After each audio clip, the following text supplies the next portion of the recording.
Já abriu aí a sua Bíblia no livro de Atos? Eu vou ler um versículo do capítulo 4 e um versículo do capítulo 14. No capítulo 4, eu vou ler o versículo 33. E no 14, eu vou ler o versículo 26. Então, vamos primeiro, Atos 4, 33. Atos 4, 33. Diz assim a palavra de Deus: com grande poder, os apóstolos davam testemunho da ressurreição do Senhor Jesus. E em todos eles havia abundante graça. Abundante graça. Agora, vamos lá para o 14, 26, também de Atos. 14, 26.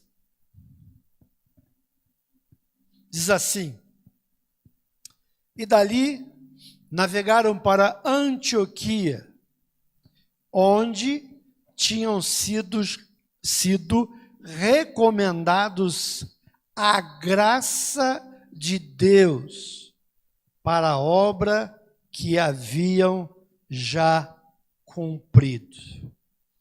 Que Deus nos abençoe com esses dois textos lidos da palavra de Deus. Vamos orar. Senhor, lida tua palavra nesse instante, como o Senhor tem feito por misericórdia e por graça. Fala conosco mais uma vez nessa noite. Edifica-nos, ensina-nos, Senhor, através da tua palavra nessa noite. Queremos ouvir a tua voz, queremos aprender, queremos ser ministrados pela tua palavra. Assim nós oramos no nome santo e precioso de Jesus. Amém. Amém. Irmãos, eu queria que a gente aprendesse um pouco hoje sobre a graça de Deus. A gente fala muito sobre a graça, mas normalmente nós nos referimos apenas a uma parte dessa graça, que é a questão da nossa salvação. Pela graça sois salvos, mediante a fé, isso não vem de vós, é dom de Deus. Esse é o texto que a gente repete, que a gente conhece, não é? Mas hoje nós queríamos ver além dessa primeira parte da graça. Queríamos falar sobre a graça capacitadora. A graça que capacita. E aí, textos que, não tem problema não, esses textos que nós lemos, são dois textos que vão falar para nós da experiência dos primeiros cristãos, né? Como a graça foi importante na experiência dos primeiros cristãos, dos primeiros crentes, né? Esse versículo, por exemplo, que lemos, que fala da igreja de Antioquia, uma pergunta que nós poderíamos fazer é o seguinte: por que a igreja de Antioquia orou, no que a gente leu, para que a graça de Deus estivesse sobre Paulo e Barnabé, e mais tarde sobre Paulo e Silas, quando partiram para as suas viagens missionárias? Ora, presta bem atenção comigo nisso. Se a graça é apenas para a questão da salvação, e Barnabé, eles já eram salvos. Para que nós vamos orar pedindo graça sobre eles, se a graça se refere apenas à salvação? já começamos aqui a entender que a graça não fala apenas de salvação, né? E nessa noite, a gente queria responder essa pergunta: por que que nós precisamos da graça? Por que que eu e você precisamos da graça? Não só para ser salvos, mas para vivermos o dia a dia do Evangelho, nós precisamos da graça. Sem a graça, não tem graça. Sem a graça, não dá, não é? Qual o significado da graça?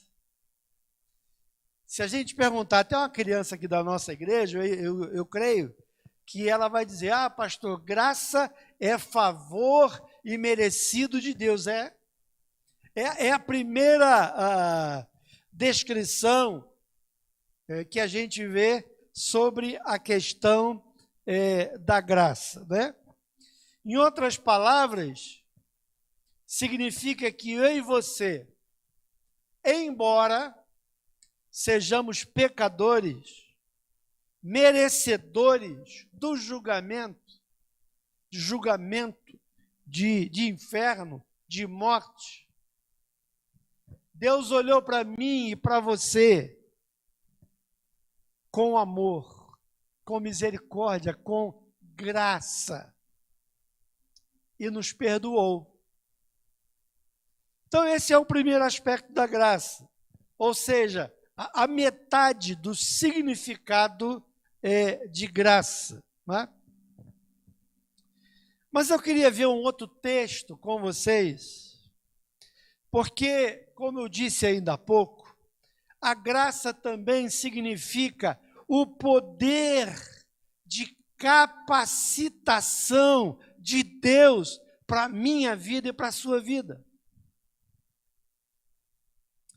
Paulo, escrevendo aos Efésios, no capítulo 6, verso 10, ele vai dizer o seguinte: quanto ao mais, olha o que ele vai dizer aqui, ó, sejam fortalecidos no Senhor e na força do seu poder. Fortalecidos no Senhor e na força do seu poder. Precisamos ser fortalecidos no Senhor, na sua graça. A graça, queridos, ela não somente é a porta de entrada na família de Deus, mas ela também supre o poder que necessitamos para viver a vida cristã. Queridos, isso aqui é muito importante que você tenha pleno entendimento disso. Eu queria ler ainda duas passagens aqui da Bíblia que vão mostrar claramente os dois significados ou aspectos da graça de Deus em todos os crentes. O primeiro é um texto muito conhecido, Efésios 2, 8 e 9. Muito obrigado. Deus te abençoe. Efésios 2, 8 e 9, a gente sabe até de cor, eu falei ainda há pouco. Porque pela graça sois salvos, por meio da fé. Isso não vem de vós, é dom de Deus, e não vem de obras, para que ninguém se glorie. Essa é a primeira parte. Já falamos sobre ela, vamos falar da segunda. E o segundo texto está em Efésios, capítulo 1, versículos de 4 a 6. Efésios 1, de 4 a 6. Olha o que diz aqui. Como também nos elegeu nele antes da fundação do mundo, para sermos santos e irrepreensíveis diante dele em amor, e nos predestinou para sermos filhos de adoção por Jesus Cristo, para si mesmo, segundo o beneplácito de sua vontade, para o louvor da glória da sua graça, a qual nos deu gratuitamente no amado. É interessante esse segundo texto aqui, quando Paulo diz: nos elegeu nele antes da fundação do mundo, para sermos santos e irrepreensíveis diante dele em amor. Como a gente pode viver uma vida de santidade diante de Deus? Sabemos que alguém, mesmo tendo tido um encontro com Jesus, tendo nascido de novo, ele está sujeito a pecar. Esporadicamente, o pecado torna-se um acidente na vida do verdadeiro cristão. O verdadeiro cristão não vive uma vida. E como ele consegue não viver na vida de pecado?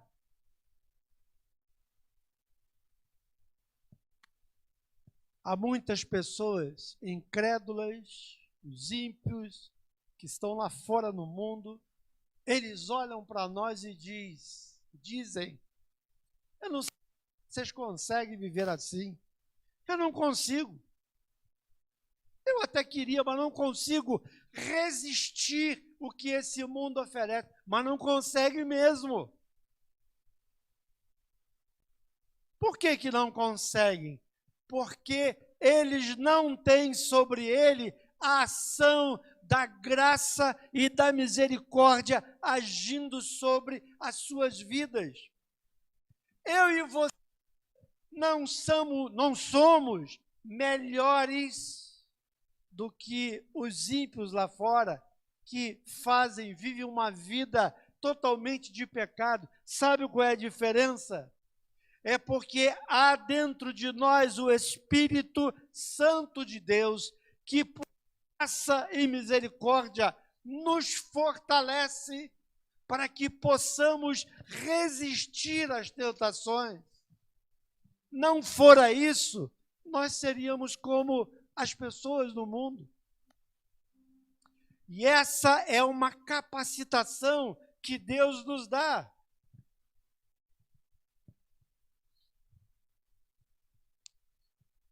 Nesses dois textos que lemos sobre a graça de Deus,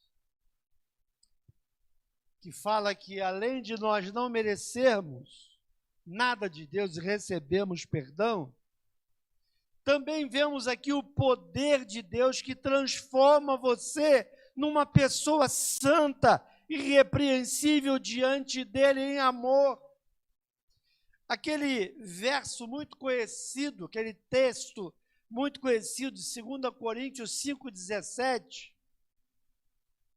O que diz 2 Coríntios 5,17? Se alguém está em Cristo, é nova criatura. As coisas velhas se passaram, eis que tudo se fez novo. E isso é graça. É graça agindo na minha vida, na sua vida, porque sozinho nós não conseguiríamos.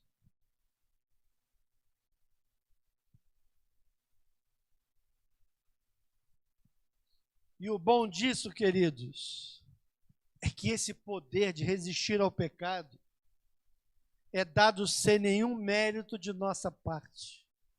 É por graça. É por misericórdia. Muitos de nós aqui, outrora, viciados em alguma coisa, em bebida, em droga, em pornografia, até que o dia que Jesus entrou na nossa vida, E de uma maneira inexplicável, nós conseguimos vencer aquela força que nos derrotava antes, que nós não conseguíamos resistir. Porque a Bíblia diz que em Cristo o pecado não terá domínio sobre vós.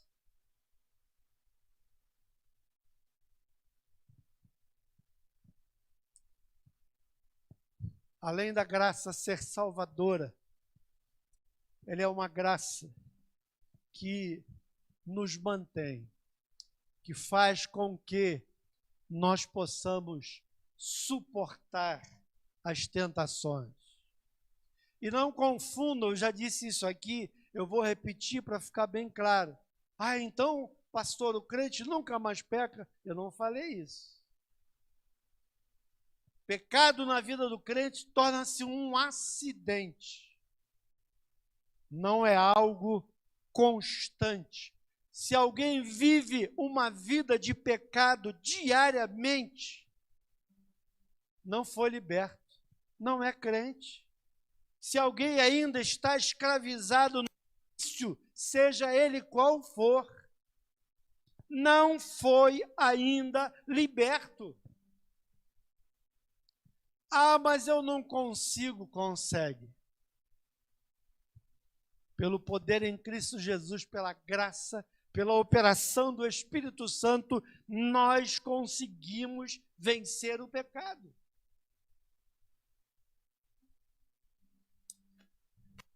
Queria que a gente prestasse atenção, e eu queria, além dessa questão de vencer o pecado, eu queria falar sobre a capacitação, e deixa eu explicar isso aqui.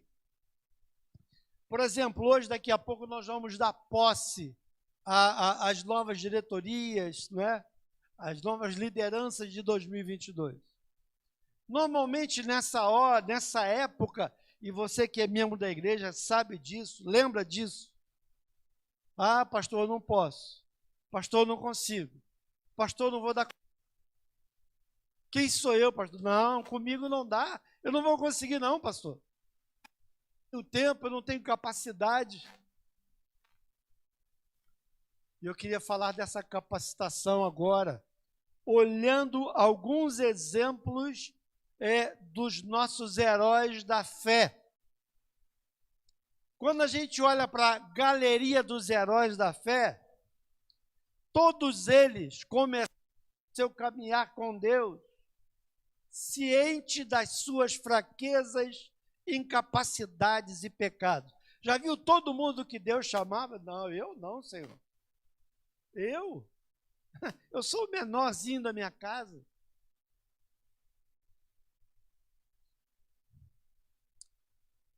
E eu queria mostrar para vocês que foi através dessa graça de Deus, do seu poder de capacitação, que aqueles heróis da fé se tornaram as pessoas que Deus queria que elas se tornassem.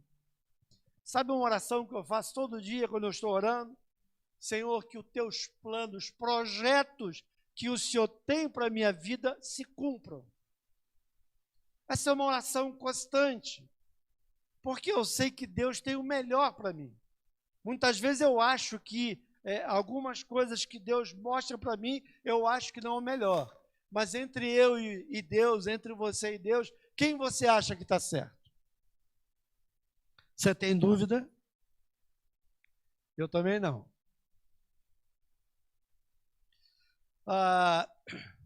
Vamos ver esta graça agindo, por exemplo, na vida de Moisés. Quando Deus disse a Moisés para descer ao Egito e dizer para Faraó que ia libertar da escravidão o seu povo, aqueles 3 milhões de pessoas escravas, qual foi a resposta de Moisés? Qual foi a resposta de Moisés? Está lá em Êxodo 3:11. Ele vai dizer assim: quem sou eu, Senhor? Quem sou eu? Manda outro, eu não tenho condição. No verso 13 do mesmo Êxodo 3, o 13, vai dizer: quem és tu? Depois, no capítulo 4, verso 1, Deus está conversando com Moisés, fala: rapaz, vai, eu vou te ajudar, eu vou te fortalecer. E aí, no 4:1, Moisés vai dizer: eles não vão crer em mim, Senhor. E eu, falando que ele estava pensando nos egípcios que ele matou, quando ele estava ainda lá no Egito, que ele viu o Egito brigando com o israelita e ele acabou, foi desapartar e acabou matando o egípcio. E aí ele estava com aquilo na cabeça: eles não vão me aceitar. E no verso 13, capítulo 4, verso 13, agora no capítulo 4 de Êxodo, verso 13, ele diz assim: eu não sei se você já disse isso para o seu pastor, para a sua criança. Moisés diz assim, ó: Senhor, envia outra pessoa. Não conta comigo, não. Eu não vou dar conta. Eu não sou capaz, Senhor. Faz comigo, não, Senhor. Veja se não é exatamente assim que nós somos, sem a graça capacitadora de Deus. Por que eu estou falando da graça capacitadora de Deus nessa noite? Porque eu queria mostrar que tudo que nós fazemos para o Senhor, nós só vamos conseguir fazer mediante o poder que Ele mesmo nos dá. Não há em mim, não há em você uma capacitação, não importa a faculdade, a universidade que você fez, os seus dons e talentos, se não for a graça de Deus sobre a sua vida, você não vai realizar a obra que Deus tem para você realizar. E Deus não é covarde para chamar alguém a quem Ele não capacite, a quem Ele não dê condições para realizar o que Ele quer que você realize.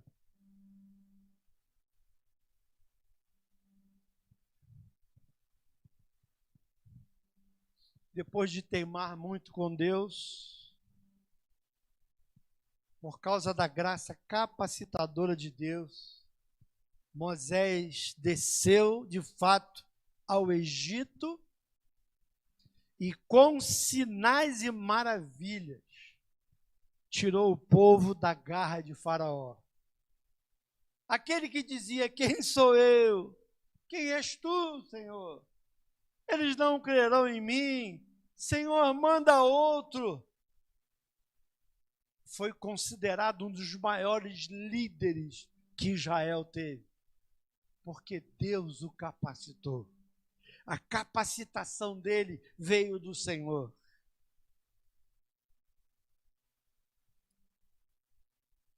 Agora, uma coisa que eu queria que você observasse é que a tarefa de Moisés não era fácil, não.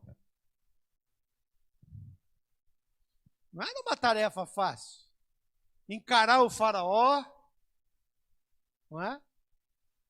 Encarar o exército do faraó. O que eu quero dizer para você é que não importa a tarefa que Deus te deu, Ele vai capacitar você. Ele vai te dar condições para que você realize a obra. Você precisa crer nisso. Na sua capacidade. Não é aquilo que você tem, é aquilo que Deus vai te dar. Não podemos esquecer que o Egito era o império dominante da época. Moisés, sem nenhuma arma, ir lá para confrontar a potência que era o Egito naquela época. Uma nação maligna. Faraó era um líder satânico. Tentou matar as crianças. Ele possuía uma autoridade tremenda. Naquela época, todas as nações do mundo conhecido viviam sob o temor de Faraó. Mas aquele camarada incapaz, eu não, Senhor, eu não sou capaz, manda outro. Pois foi Moisés que realizou. Será que você não se vê na vida de Moisés dizendo para Deus, eu não, Senhor? Tem tanta gente lá na igreja para fazer, tem tanta gente mais capaz do que eu. Se Deus escolheu você, é você que Ele vai usar. Não fuja disso. Não fuja disso. Eu queria falar de um outro personagem que foi usado também com essa graça capacitadora de Deus, é o Gideão. A história dele está lá em Juízes, capítulo 6, de 1 a 24, a gente não vai ler o texto, só alguns versículos. Qual era a situação na época do Juízes?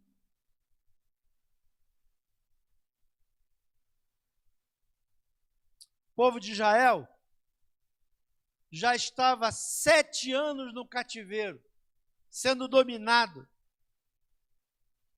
Aí Deus resolve chamar Gideão para libertar o seu povo dos exércitos dominadores, conquistadores dos midianitas. Vocês lembram disso? Israel só conhecia derrota e miséria. Olha o capítulo 6 de Juízes, verso 1. Juízes 6, 1 diz assim: mas os filhos de Israel fizeram o que era mal aos olhos do Senhor, e o Senhor os entregou nas mãos de Midian por 7 anos.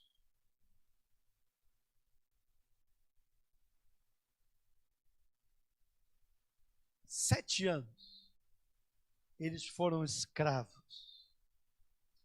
Se você continuar vendo os textos, verso 2 agora, prevalecia, pois, a mão de Midian sobre Israel, e por causa de Midian fizeram os filhos de Israel para si as covas que estão nos montes, as cavernas e as fortalezas, porque sucedia que, havendo Israel semeado, olha o que acontecia, subiam contra ele os midianitas, os amalequitas e os filhos do Oriente, e acampando-se contra ele, destruíam o produto da terra até chegarem a Gaza, e não deixavam mantimento em Israel, nem ovelhas, nem bois, nem jumentos, porque eles subiam com seus rebanhos e tendas, vinham em multidão, como gafanhotos, tanto eles como os seus camelos eram inumeráveis,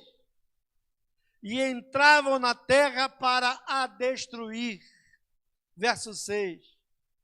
Assim, Israel se enfraqueceu muito por causa dos midianitas. Então, os filhos de Israel clamaram ao Senhor. Quando os filhos de Israel clamam ao Senhor, Deus ouve. Deus escuta o clamor. Verso 13. Gideão lhe respondeu. Verso 13 aqui, Gideão está sendo chamado. Deixa lá que os oficiais já estão cuidando lá. Deixa, presta atenção aqui. Os oficiais já estão lá tomando conta. Aí, nesse contexto, Deus vai chamar Gideão. Gideão, quero que você venha libertar o povo de Israel. Olha o que ele diz no verso 13 aí, olha. Ah, Senhor meu, se o Senhor é conosco, por que tudo isso nos sobreveio? E aonde estão todas as suas maravilhas que nossos pais nos contaram, dizendo: não nos fez o Senhor subir do Egito? Agora, porém, o Senhor nos desamparou e nos entregou nas mãos de Midian.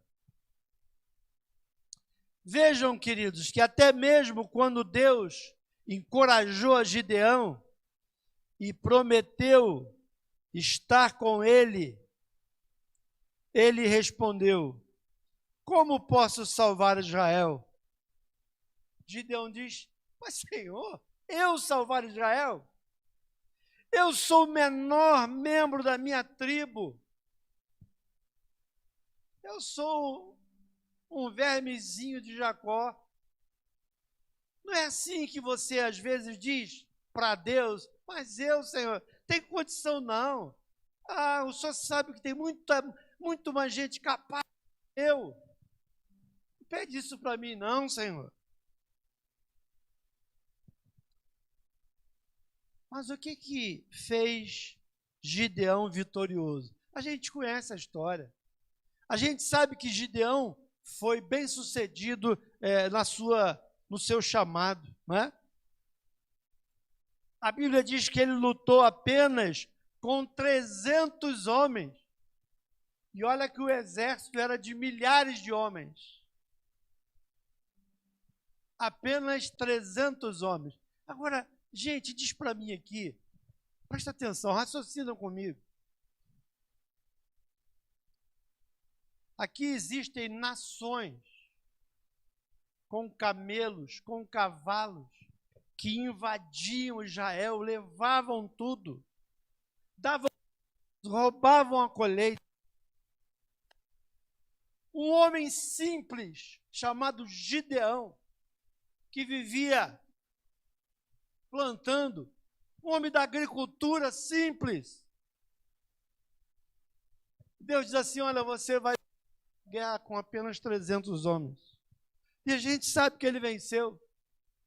A pergunta que eu quero fazer a vocês é a seguinte: como é que ele venceu isso? Como é que ele venceu isso? Sabe como?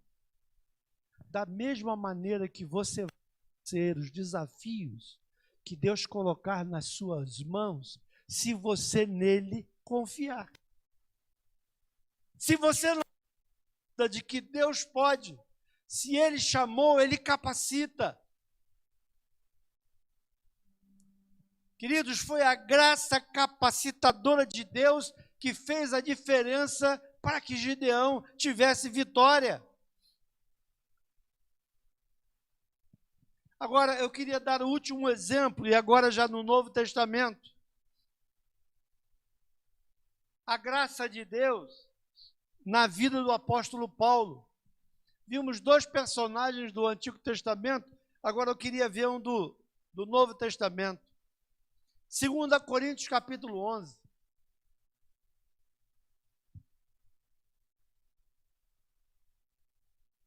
Segunda Coríntios 11. São hebreus, verso 22.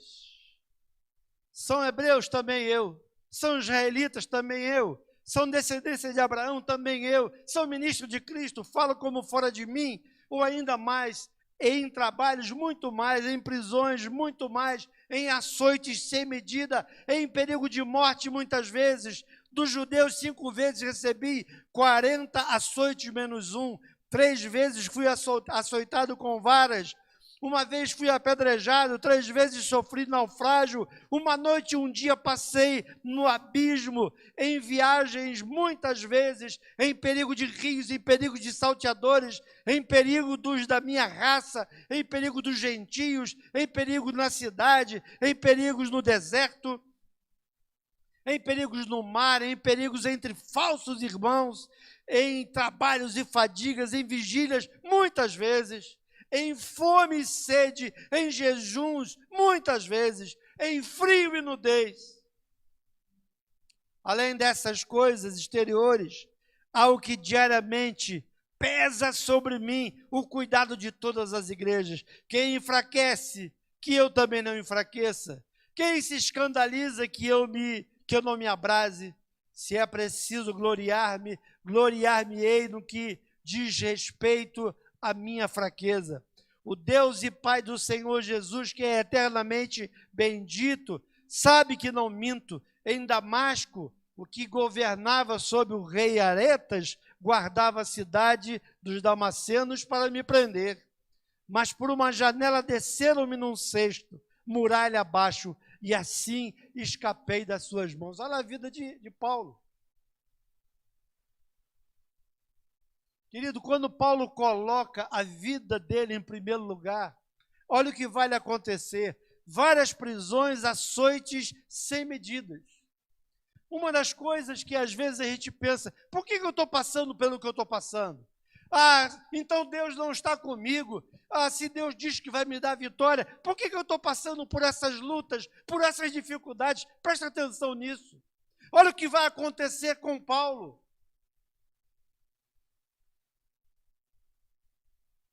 Perigo de morte nas viagens, nos rios, com ladrões, correu perigos dos da sua própria raça, na cidade dos gentios, no deserto, no mar, de falsos irmãos. Levou 40 açoites menos um, noite e dia no abismo, naufragou, sofreu fadiga, muito trabalho, muitas vigílias. Diz que ele passou fome, passou sede, jejuns, passou frio, chegou a ficar nu. Como é que ele suporta tudo isso, queridos? Paulo suporta as coisas, você tem resposta para isso? Talvez se fosse eu e você, nós tínhamos desistido. Não, chega, eu não aguento mais.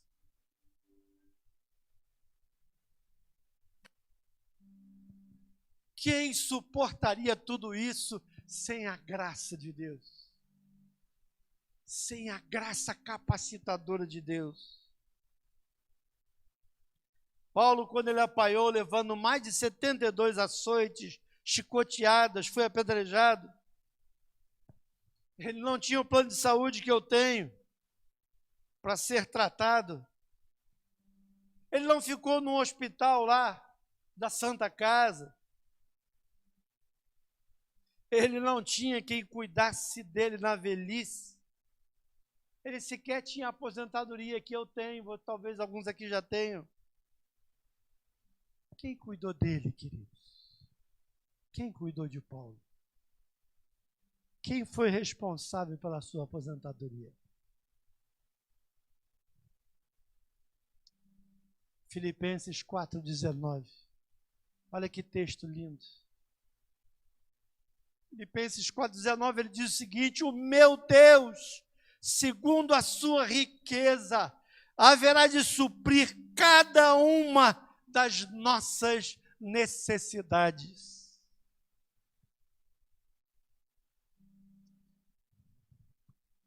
Queridos, quando Paulo está servindo ao Senhor, tantas coisas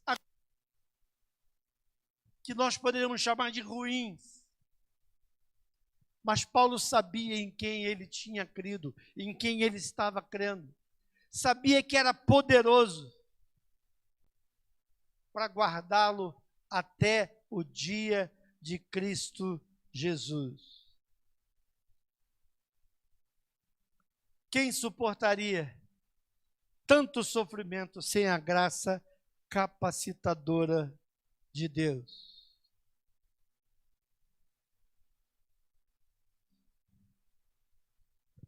Certa ocasião, Paulo orou com insistência ao Senhor. E ele dizia: Senhor, tira esse espinho da minha carne. Os teólogos discutem muito sobre o que seria esse espinho, não se chega a uma conclusão. Uns acham que era alguma enfermidade, outros acham que ele já não conseguia enxergar bem. Enfim, não se sabe.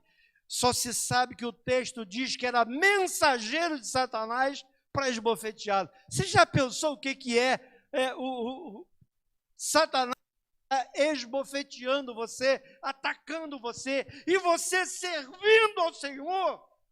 Não é possível, Senhor. E ele pediu ao Senhor, me livra disso.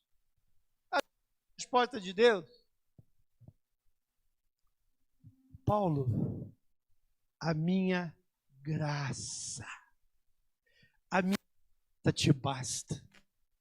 A minha graça capacitadora, a graça que nos faz caminhar, que nos faz vencer as lutas, as dificuldades, os desafios.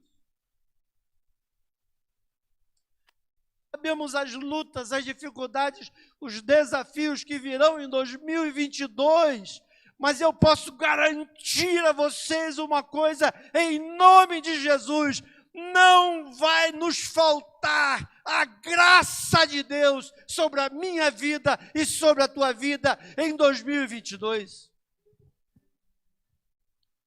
Porque Ele é fiel. Porque Ele é fiel. A Bíblia diz que Ele não nos deixará ser tentado além das nossas forças.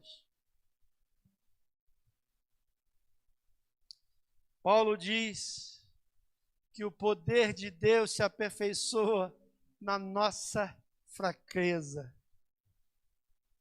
1 Coríntios 15, 10, ele diz assim: mas pela graça de Deus, sou o que sou, e a sua graça que me foi concedida não se tornou vã. Pelo contrário, trabalhei muito mais do que todos eles, todavia não eu, mas a graça de Deus comigo. A graça de Deus comigo. É essa graça, queridos, que faz com que eu e você vençamos os desafios que surgem na nossa vida.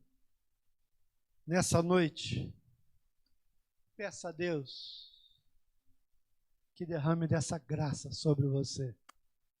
Não a graça salvadora de Cristo Jesus, mas essa graça que te capacita a fazer aquilo que o Senhor te chamou para fazer. Eu não sei qual é o ministério que você vai estar trabalhando em 2022, mas eu posso te afirmar, com base na palavra de Deus, que a graça do Senhor vai ser sobre a tua vida. Que você não vai trabalhar sozinho, porque sozinho você não conseguiria nada. Moisés sozinho não levaria aquele povo do Egito. Gideão sozinho não venceria aquela guerra. Paulo sozinho, com toda a sua capacidade, ele não faria o que fez, se não fosse a graça de Deus sobre a vida dele. Essa era a mensagem que eu queria compartilhar com a igreja nessa noite. Aqueles que estão em casa, que não puderam vir, hoje uma noite chuvosa. Aqueles que estão enfermos. Mas eu queria que essa palavra fosse lembrada durante 2022. Nunca diga, querido, querida, eu não posso, eu não consigo. Lembre-se da palavra desse segundo domingo de janeiro. Graça do Senhor é suficiente para que eu realize a obra que Deus quer realizar através da minha vida. Do querida, não depende de você. Não depende de você. Não é da sua capacidade. Não é daquilo que você estudou, daquilo que você se preparou. Isso aí você vai usar lá fora, no sustento da sua casa. Mas para realizar a obra de Deus, saiba disso. Nunca diga não ao Senhor. Senhor, manda outro, não faça isso. Lembre-se que Deus vai capacitá-lo, capacitar para realizar aquilo que Deus tem preparado. Você